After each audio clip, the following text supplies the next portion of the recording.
Plus One Forward, the podcast powered by the Apocalypse, where we talk about tabletop role-playing games using or inspired by the Apocalypse engine.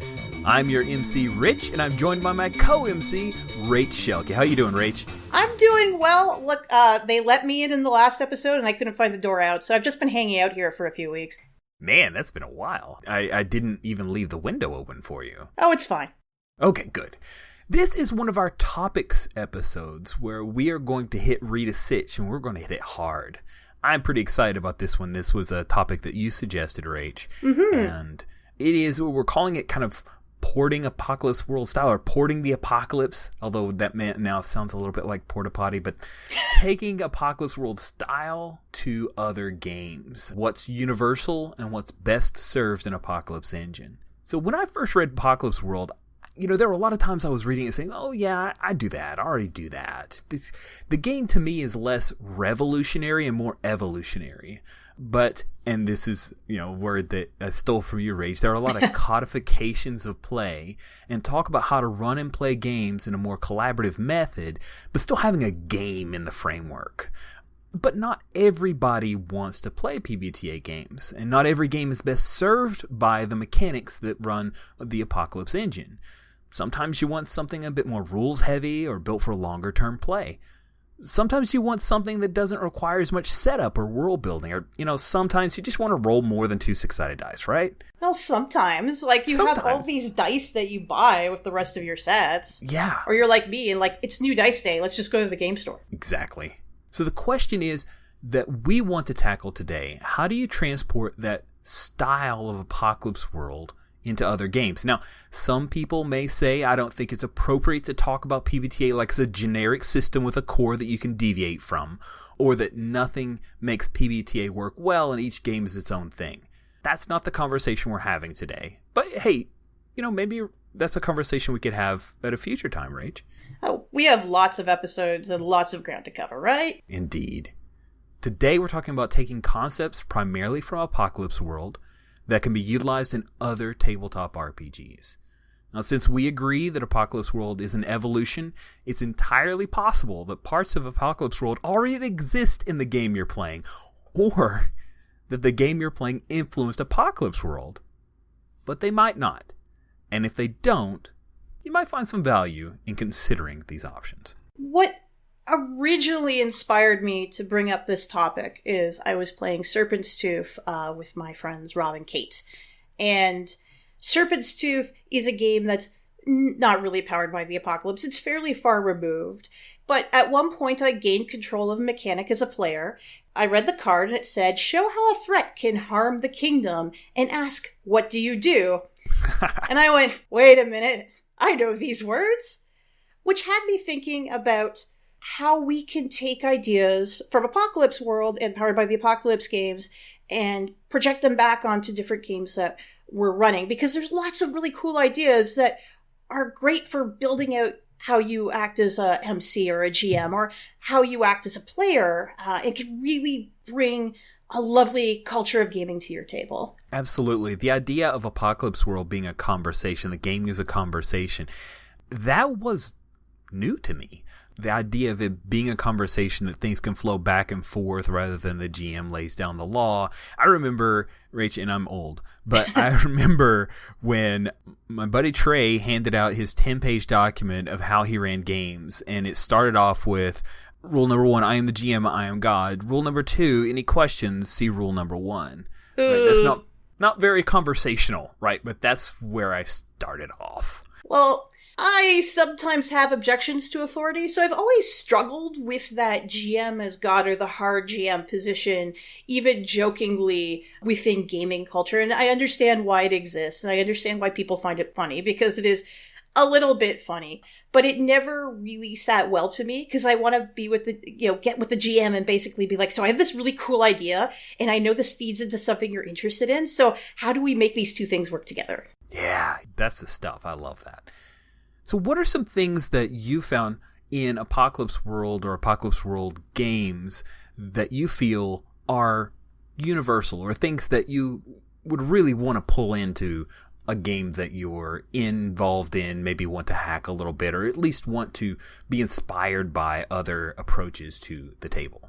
The classic concept that a lot of people go back to in terms of describing Apocalypse World and similar games is the idea that an event happens in the game, your character reacts, and then the fiction changes. It feels like it should be a basic concept for role-playing games. However, there's also that trope, if you would, in the community of, well, there's a locked door in the way and you're all going to sit around and fail at rolls and nothing is going to change until someone gets a success on their die. Oh, yeah. Yeah. Or I'll check for a secret door. No, okay, he failed. I know there's got to be one because this is a dead end. I'll check for the secret door. Kills me. I understand why that exists, because everyone wants that chance of getting a little bit of screen time, this being your moment to shine. But sitting around rolling dice over and over breaks away from the fiction. It's more interesting if you're to take, like, for example, when I run Golden Sky Stories, it's very informed by Powered by the Apocalypse, because the situations they change. So, for example, I was running a game, and I ran a drop-in Golden Sky Stories campaign, I think back in 2015, with Toronto area gamers. And I had one session where the characters, for some reason, wanted to get inside a dumpster, and I don't remember why. And we had this guy who was playing the dog, and he was just delightful. And he got into the dumpster with an NPC who was like a 5-year-old child. They got stuck because he didn't have enough points to pull himself out. So it was not a question of, okay, how many times can we keep trying? You can't keep making those skill checks in that game because obviously it's diceless. It's just like, your situation has now changed. You got into the dumpster. You are now stuck in the dumpster. We are going to cut away to how that has changed the narrative overall, because that kid in the dumpster with you, his sister is in this other scene off camera, and that's suddenly going to become important to the story. Yeah. You now have to start explaining, how'd you get her little brother trapped in a dumpster? And this is going to complicate the story for the rest of the session. Just little things like that, like consequences to actions. And I don't mean it in, there's sometimes, again, an aggressive way to approach it, saying, oh, the GM told you this was a bad idea, now your character is going to get killed, or you're going to have a TPK because you didn't understand there's consequences. It's make consequences interesting. You know, that actually, I want to jump ahead and say, tell them the consequences and ask is another part of that I adore. Mm-hmm. To me, it's maybe the most important way to avoid rules lawyering or pixel bitching. So what's pixel bitching? Okay, so pixel bitching is like early graphic adventure games where you'd have to click on a particular pixel, otherwise you could never discover the clues and figure out the right items to get. But what if I built this amazing MacGuffin and the characters keep ignoring it? Exactly. That's the thing. Yeah, in RPG parlance, pixel bitching is where GMs have one solution only. I'll be honest with you. Sometimes I'll get enamored with an idea and I can get myself stuck in that mode. But if you tell the consequences and ask, and it is a conversation between the players, they can counter propose or change their approach and enlighten me as the MC. Oh, they perceive this in this way, or, okay, that totally makes sense. I could see somebody solving it by going that direction, and maybe you even obviate a roll, because a roll, when somebody has a better solution, maybe you should move it to when it's actually more dramatic. But when you clarify the stakes ahead of those situations, it raises tension. When the dice hit the table, instead of people being terrified of what rocks fall because of the GM said so, everybody knows what's at stake. And that's why I love telling the consequences and asking. You don't have to say, you're going to take 3 harm from this shotgun to the face. You can say, hey, listen, if you do this, Rothschild is going to be super pissed and he's got the drop on you. And that's all you have to say. It still leaves you wide open to use many different move choices, but it sets the scenario to where there are proper expectations. That's why I love that. On a related note, because I'm that kind of player, I really love the move Snowball in Powered by the Apocalypse. I'm a little bit of a reckless player. And I don't mean that. There's some players who will run their characters right into the ground, almost a little bit uncomfortably. But I love raising the stakes. If I fail a move and then the GM comes to me and says, these are the consequences for those actions, I'll be like, okay, come at me. I call it the emotional swing, where yes, you got knocked down, but here's your opportunity to dust yourself up and get back up again right away and try to smack them as hard as they got you. Nice. So back when we were playing the one-on-one Urban Shadows game, Rob was GMing it, and he did this cruel thing using the move Snowball, where, for complicated reasons we won't get into here, my character was in 2 locations at once because there was like a copy of him, because he had to accomplish 2 goals at once. Every time we got a hard move, it snowballed into the next scene. So it'd be like, that's the dramatic tension, and then there's the cutaway to what's going on in this thread.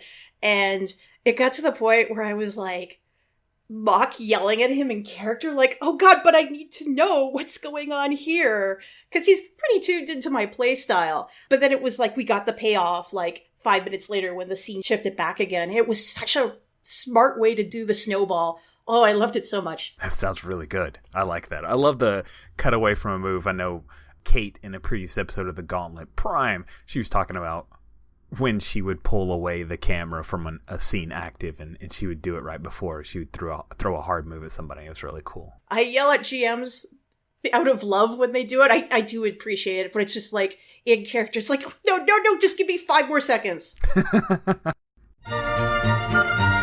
Do you like gaming? At Queen City Conquest, gaming is our life.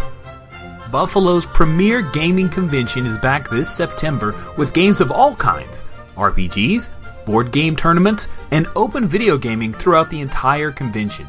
Exclusive Dungeons & Dragons content is available for play, and we have special guests, including Stacy Dell'Orfano of Contessa, Robert Aducci, the admin for D&D's Adventurers League, and more.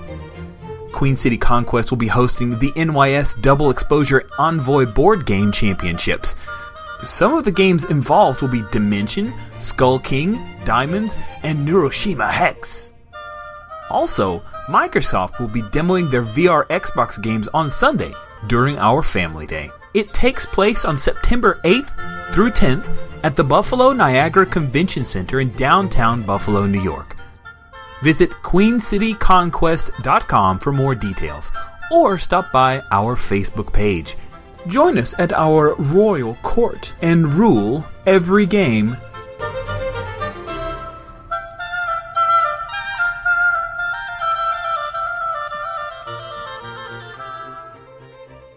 What are some other aspects of Apocalypse World and related games that you might port over to another game? I think the countdown clocks are a little bit underrated in terms of where we can use them outside of Powered by the Apocalypse. And I don't mean just the hard countdown clock. I'm thinking more specifically of Dungeon World's Grim Portents. Yeah. And Monster of the Week's countdowns, oddly enough called that, because they make you as the MC sit down and consider, well, what does my bad guy want?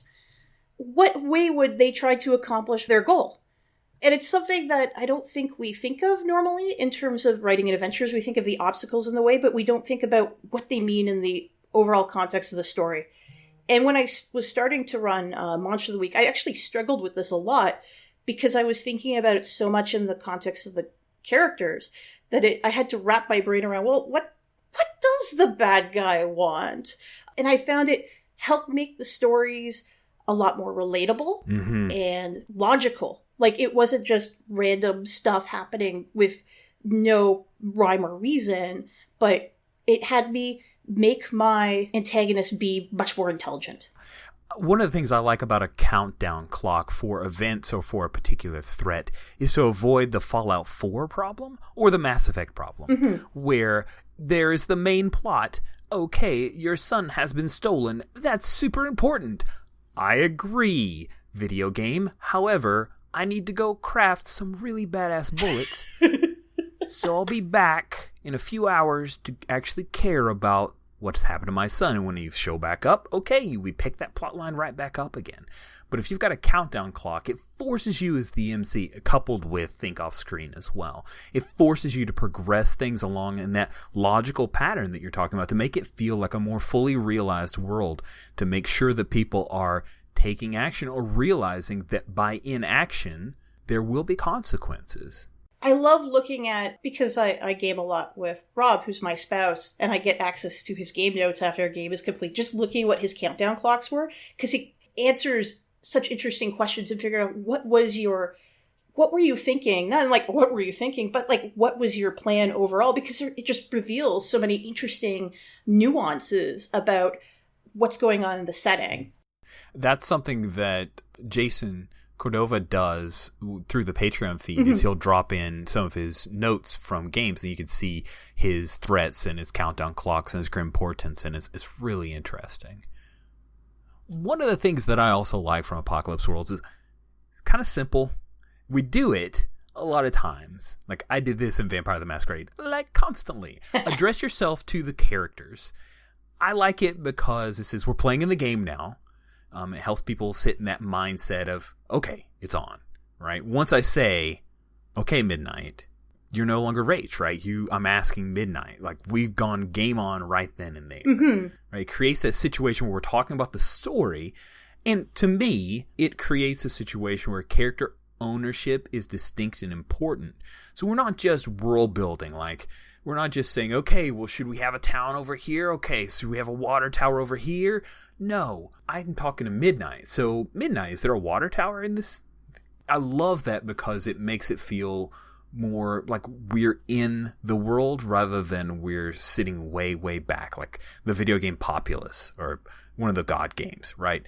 That makes me feel a little detached from the action and detached from the story. But once we drop in, we start using character names, we start having conversations, that's where I, as a player and as an MC, become much more engaged. So I really like addressing yourself to the characters. Yeah, it really forces you to think in that mindset of, oh, yes, I'm playing this character. I'm inhabiting that space. And if you don't do that, it's sometimes easy to step away and say, oh, this character is just random numbers and moves on a sheet. Maybe a couple of disconnected thoughts in my head, but not really a person. Right.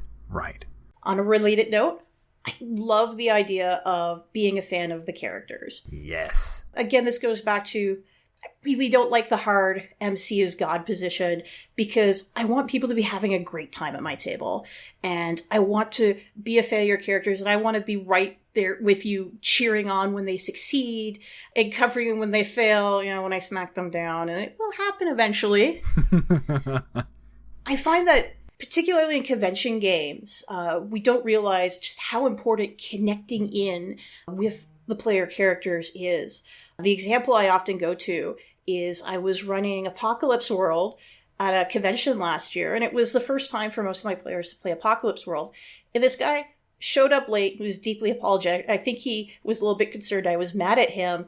And he built this gun lugger and said, I have this really strange idea. Like, I carry around little religious tracts. And that's like the social part of my character, and I'll just hand them out. And I went, okay. And one of the first things I did is you encounter one of the warlords, and on his person you find one of your tracks. And it was just, his eyes lit up like I had validated him. I guess he may have assumed that maybe I would have been, oh, this is silly. And like, no, this is now a super important part of the game, because I thought it was neat. I'm like, where did you get these tracks? Who here knows how to read? Do you actually know how to read? Or are you just making things up to go along with the pictures? And we had this whole subplot in this one shot just out of nowhere by going, okay, I will interact with this element you're bringing at the table. We had a great time.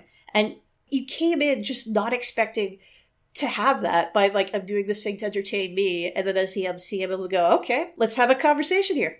Man, I was so introduced an NPC named Blackleaf in there. Oh no, Blackleaf's dead. Put it in a Tremulous game, there's actual cults. It's interesting talking about that, be a fan of the characters. I had a few people at Origins this year when I was running at Games on Demand who had, like, to me it appeared pretty obvious they had never played a PBTA game because they didn't have faith that I was a fan of their characters. I would see them try to take hold of a scene to make sure that they got their spotlight time.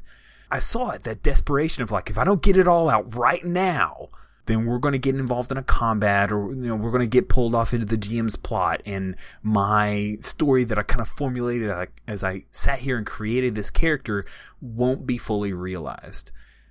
And creating that trust that you are a fan of their character. We're all a fan of their character. There could be PvP. You can interfere in moves. You could take actions against each other, but the general assumption is that that's not what we're about. Being a fan of it as if you're watching a show, like you talking earlier about being the getting cut away from a move and kind of throwing popcorn at the MC, like, oh, don't tell me how bad it is. That's what you want to create, that culture, so that people can sit back and they can relax. Okay, I know I'm going to get my thing, or just ask for it. Oh, I'm a fan of your character. Absolutely. What's this thing that you've got a mandolin? You want to bring that into a scene? That sounds cool. Let's do that. But yeah, seeing a person who hadn't seen that, who didn't understand that I was a fan of their character, it kind of made me a little sad. Like, I kind of assume everybody knows I'm a fan of their characters. And I think we should lay out what, being a fan of the characters doesn't mean be very protective of the characters either. It's, you want to go see them be challenged. You want to see them be awesome. That means putting them in dire straits. We put you guys in danger because we love you.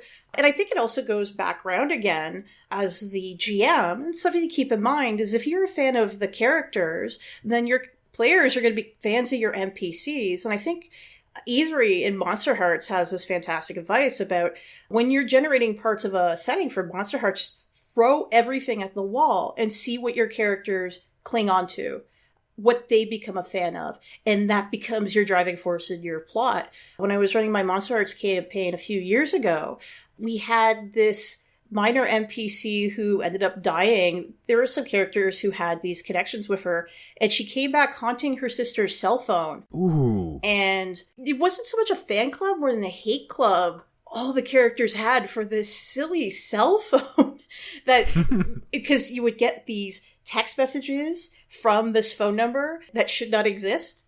They were just so emotionally invested in seeing where this went, and they would, try to spur this on, and I would spur them back, and it just helped make this tense story for the first season.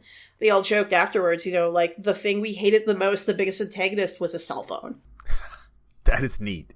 And I agree. Yeah, once you create that safe space of like, no, I'm going to make your life hard, but I'm doing that to highlight what like, we've got all these moves, right? If no one ever challenges you and you just sit around smoking dope, you're never going to have to roll hard, right? So it's got to be hard. It's a hard world, but you're the star of this show. Whether you succeed or fail, it's going to be interesting. Oh, yeah. Failure is one step closer to a success. Maybe. Unless you're like me, and then you're rolling sixes all session. Well, what I lead off with particular games is, hey, first of all, you get an XP. So, talking about those hard moves, one of the things within a move from the MC, after every move, ask, what do you do? Oh, so good. I know. And it's so small, but it communicates something that was really important for me in my evolution as a game master, because it reminds you that you need to allow for a reaction from the players, that you don't just throw out your setting details or have bloviate some conversation between two NPCs or purple prose it, box text it out, and then let it die in nowhere. They need to react. They need to act. You need to ask, what do you do? Which means that you need to make your moves distinct, and they need to force a reaction. And if they're a listless type of move where the player is going to look at you and say, I don't know. I don't understand what's going on. That's on you as the GM. That's on you as the MC. As a player, hearing that what do you do gives you permission. I now have the spotlight. This is awesome. Okay, let me take in what was just said to me. Let me look across at my resources or on my character sheet, and boom, here's my reaction. I get to go now. I think it's very empowering, particularly of players who are a little bit more introverted as well. I know a couple of great role players in our community that are just a little bit shy or a little bit cautious, and you're giving them that space as a GM saying, I want to see what you do now. Like, here's all the bad, come back, blow my socks off as a player, because I know you could do that as a player and have at it. Before I had played a lot of Powered by the Apocalypse, I have a friend that I'm fairly close with in the local scene, and we were struggling with other role-playing games, just giving him the space to talk, looking for that prompt. And when I started playing Powered by the Apocalypse games, it's like, oh, that's what we needed. The opportunity to basically go, okay, do your thing. Wow us. I hadn't even thought of that value, Rach. Thanks for bringing that up. But it does. It gives you that permission of like, oh, okay, cool. I know now it's my go. I use it in all of my public games. When I was running a meetup, I was running a game called Witch Quest, and one of my players was like, you're running this game like Apocalypse World. Because I would put them on the spot and be like, what do you do? Nice. Principles are portable. I love principles because I'm a podcast fan. I listen to RPG podcasts, a lot of them. And there's always that social contract, right? What's your social contract? And a lot of that social contract has to do with the world. Mm-hmm. Like, the tone. What is a guide for how we're going to do what we do? And I love the principles within Apocalypse World and a number of the other Apocalypse Engine games because it can serve that need. As a group, you can always come up with whatever version of a social contract you want, but to me, principles are a very elegant way of expressing those expectations at the table to set the tone and to make sure that we're all on the same page.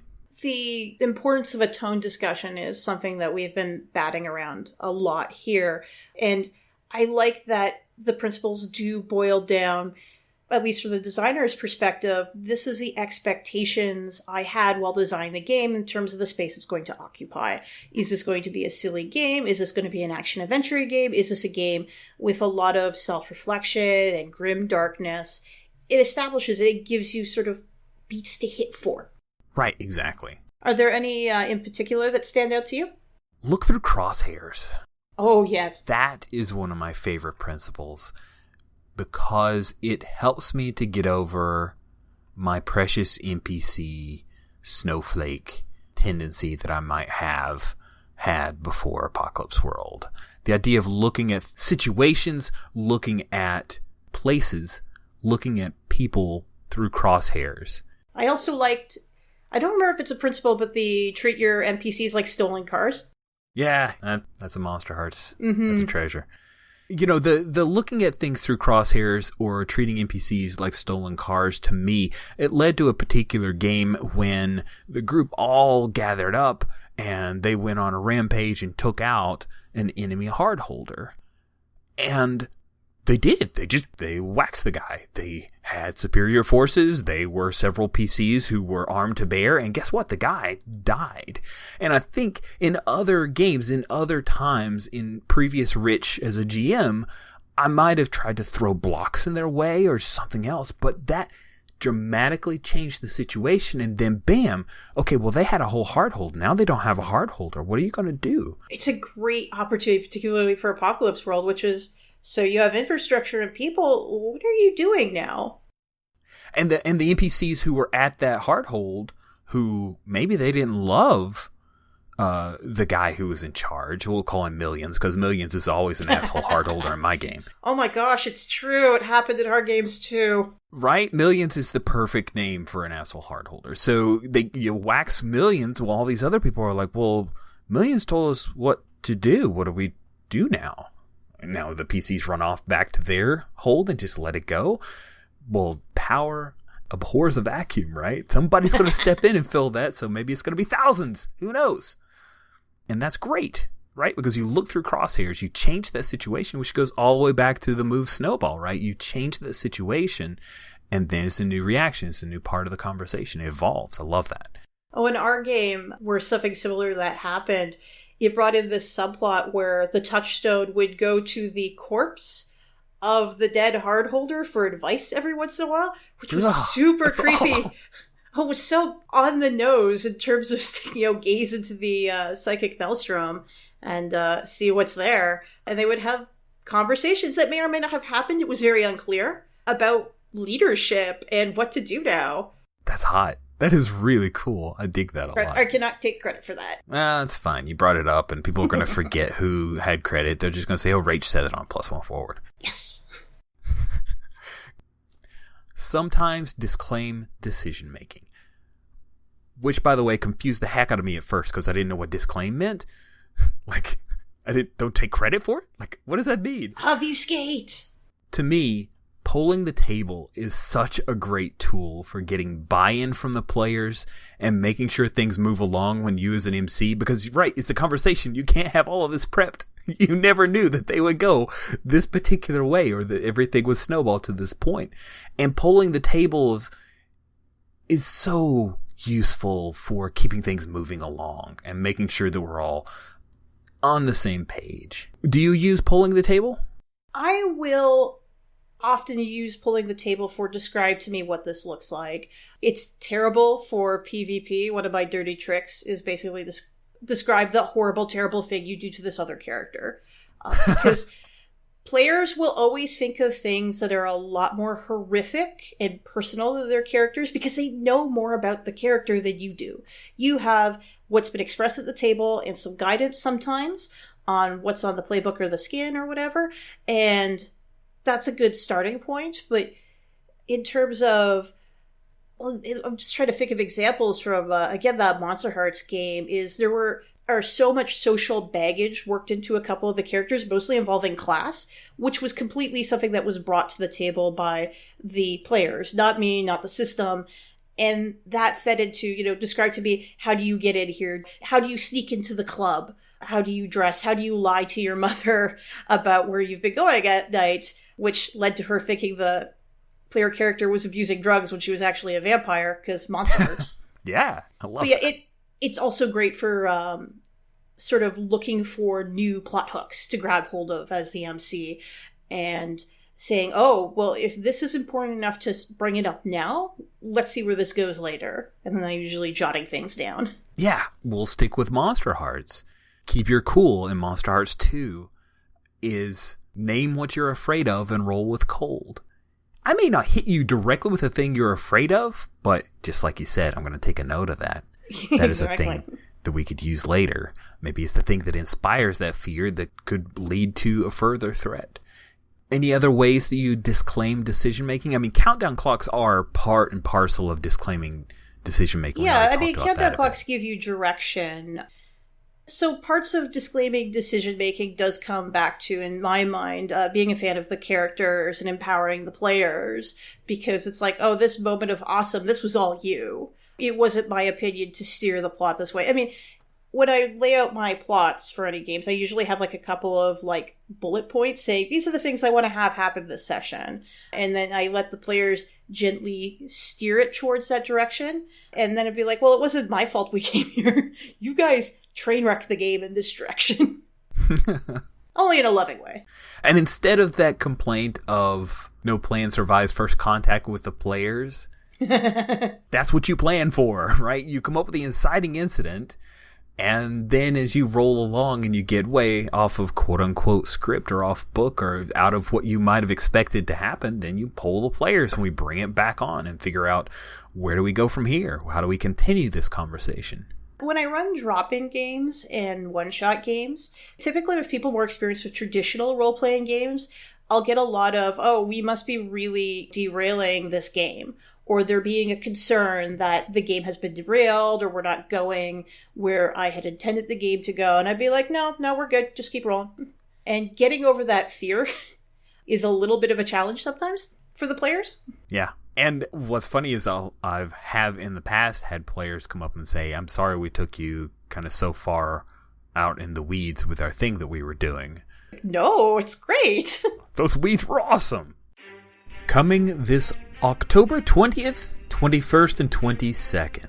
Brought to you by the generosity of our wonderful patrons in the Gauntlet community is Gauntlet Con. Gauntlet Con is an online gaming convention. Our schedule will have games happening across American, European, and even Asian and Australian time zones. Games run by gaming notables, panels, contests during the convention with fabulous prizes. We're going to have a virtual tavern for hanging out between games. It is going to be amazing. Do you want to help out? We'd love to hear from you. Do you want to make your voice heard and tell us what we should make sure to include at GauntletCon? You can. Check the show notes for this episode. There are links to Google surveys. We would love to hear from you. Thanks, and clear that calendar for October 20th through 22nd, 2017. So this is move related rather than principles. I love manipulating in Apocalypse Engine games, specifically Apocalypse World. Although I think strings in Monster Hearts 2 are really great as well. Allowing a player to reach across the table and offer another player XP for their characters to work together is something that I had never seen before, and I really want to port that to like every game. Just scratch out the kind of squibby weirdness of manipulation in some other games that I've played and just find a way to wedge that in there versus some of the stuff that I've played with in other games. I really prefer Apocalypse Engine's methodology of okay, well, I can either make it really hard for you to resist, but it's just going to suck for you. That's all. You can still choose not to. Or you can buy in, and then you get an XP. And who doesn't love XP? Oh, was it in Apocalypse World 2nd Edition? It's now like erase a highlighted stat. Or oh something my gosh, really awful. Yes. It's so mean. It gives it really high stakes. You really have to want to not do it in order to not do it. But yeah, I do feel that manipulation mechanic is, again, very empowering to the players and the characters, because a lot of games that don't really have a manipulation mechanic leave it a little loosey-goosey, and you can sometimes get a player who just stonewalls a game, where you have characters who are like, oh, we want to go do thing X, and then you have the guy who's like, no, I do not want to do the interesting thing. And it encourages players to go a little bit more along with the group and give it a little bit more of a cohesive direction to a game rather than just scattering. And there's some Apocalypse or Powered by the Apocalypse systems that do scatter very naturally. Again, Monster Hearts is a great example. No one's on the same team in Monster Hearts, but it does give you a little bit of a tool to have the group rally up together. Right. Jumping across to talk about Urban Shadows and the debt mechanic for that one. I find that one fascinating because you cash in a debt on somebody. You remind them why they owe you, which I love. Like, hey, you remember that thing I did for you? Which means you have to have pretty copious notes, like, to really pull that off. But hey, it's okay. And the person can do the thing, or they can refuse to honor a debt. But when they refuse to honor a debt, guess what? Plot hooks. Yeah, exactly. And you still kind of owe them. Like, you don't... you can weasel out of the current deal, but you still owe the debt. Even on a hit, you weasel out of the current deal, but you still owe the debt. I love that, right? There's... somebody helps somebody else. You help a NPC, even if, okay, well, I'm not going to do this. I'm not going to shoot that dude for you. Okay, you still owe me. That's cool. I find that's something I need to think about a little bit more, because I've had... I was in a campaign once, and for whatever reason, I guess everyone wanted to be too friendly with each other. I'm like, hey, guys, collectively, you have about 20 debts on me. Can you please call in a favor? I was too nice. Nobody wanted to be mean to me. It's like, please ask me to do something. I am sitting here with all the things. Yeah, my wife's in a Monster Hearts game right now, and she has used Unashamed. For so many people have strings on her. It's going to be so bad very, very soon. Just let them stack. Right? They do. So many. Well, I think we roll around here to ask provocative questions and build on the answers as another method that I love to drop into other games. And again, not revolutionary. I would hope that GMs are asking questions. But provocative questions, building on the answers, is really interesting. In fact, there's a style of asking questions that I had not seen before playing in Apocalypse Engine games. And again, this could be a culture of play thing, Rach, so check me on this. But the idea of a slightly assumptive, so the two of you got into a fight last week. Why was that? Kind of the provocative classroom questions that happen a lot of time in Monster Hearts. It's a loaded question is how I've also heard it described, where they're... Yeah, it's guiding you towards an answer. And, I mean, if the player's just like, oh, I don't really like this idea. As a GM, I'm like, okay, well, let's rephrase this. And that's happened a couple times. Like, I've tried to lead on a little bit too hard into something that someone's like, hey, so this doesn't make sense for my character. I'm like, well, let's discuss what would. Or... could you think of a time why your character would do this? One of the most dangerous phrases in role-playing games is, my character would never do that. I prefer my character would do this thing in this context, or in this situation. Like, thinking about it a little bit, and then playing with it, and turning around and turning the question back on them, saying, this is the context in which I would do that, how'd you get me there? I think that is great for a lot of sort of on-the-fly character building. It forces you to think about why would your character make those choices rather than just doing a cold block and saying, not happening. Yeah. If you ask those provocative questions and build on the answers, sure, as a player, you need to make sure that you're not blocking wholesale. That I think players need to be open. In fact, go back to reference the Gauntlet. Prime had an episode about GGG, which I think is a really great primer on how to be open to those perhaps really weird situations, or flexing your character around where the table is headed to stop being the lone wolf PC. But asking those provocative questions, building on the answers, one of the things that I was amazed by when Brendan Conway ran Velvet Glove at Origins for Jason Coxon and Sherry and Jeffrey Dieterle, that he had like this mini notebook. It was like the size of my palm. Like, you ever seen those kind of little fat notebooks? Yes. I think he filled like a third of that notebook in the first half hour of just building our gang and our city and the situations that ties, which is the name for the HX or history between characters in Velvet Glove. And darn it, if he didn't, like, there was at least 2 follow-up questions to every question. And I thought, oh, well, this is all well and good, but like, how much is this going to be used? This is a con game. He used so much of the things that we had built, and he used them to kind of hard move. Like, well, you said here that your dad did this thing. Let me circle that back around and punch you in the kidneys. Okay, there you go. Thanks for giving me that bullet for my gun. You left yourself open. It's your fault. You did it. And this is what you want. This is the character we created together so that it doesn't feel unfair. Like, build on those answers. And I love that, because then it evolves that relationship with the dad. He's not just this character that you threw out there as a possibility. Like, it is a thing that will have ramifications. Yeah, when I run PBTA games, when I started, I was actually using engineering paper because it's very large. It's got large dimensions. It's probably about maybe a foot by 2 feet, and just taking notes down. And particularly for con games now, I do sort of a standard size notebook, but then open it to a 2-page spread, just because if I put things in the sheets, I find I forget about them. So I just want everything in front of me. So when the players are having a conversation, I'm going to go through my notes and be like, okay, what did we talk about that we haven't brought up yet? Nice. And then scratch. And then that's going to be connected to a hard move that happens shortly.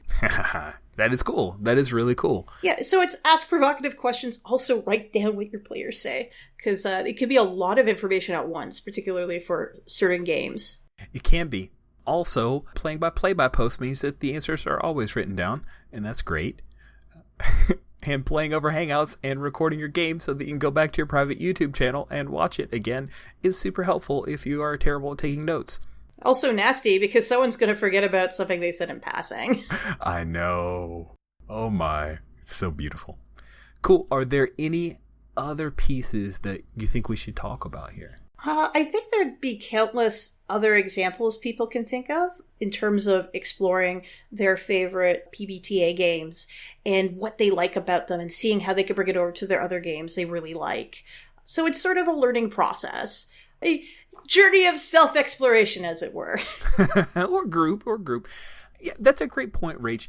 I tell you what, let me throw it out to you all who are listening right now. Are there things that we missed? Are there things that you poured over to your non-Apocalypse Engine games what are they? Let us know either in the comments on the website, or we'll have a Google Plus post when this episode goes live. If you want to reach out to us, there's also our Twitter account, +1forward, or just go to the Gauntlet RPG Twitter account and let us know. We'll bring this to a close. Rach, thanks again for being a big part of Season 2 here of +1forward. I love having you on. Love being on. Thanks, everybody, for listening. +1forward is a production of the Gauntlet community, Richard Rogers and Rach Shelkey. You can find us at gauntlet-rpg.com or follow us on Twitter at +1FWD. If you would like to support our show, visit our Patreon site at patreon.com/gauntlet. The games mentioned on this show use the Pocalypse engine, which is a creation of Vincent and Magay Baker. The music for +1forward is from the Savage Aural Hotbed CD Gomi Daiko. The songs used are Gomi Daiko, Metal Version, and Hammer of Bill. You can find more amazing tunes by Savage Aural Hotbed on their website, www.savageauralhotbed.com.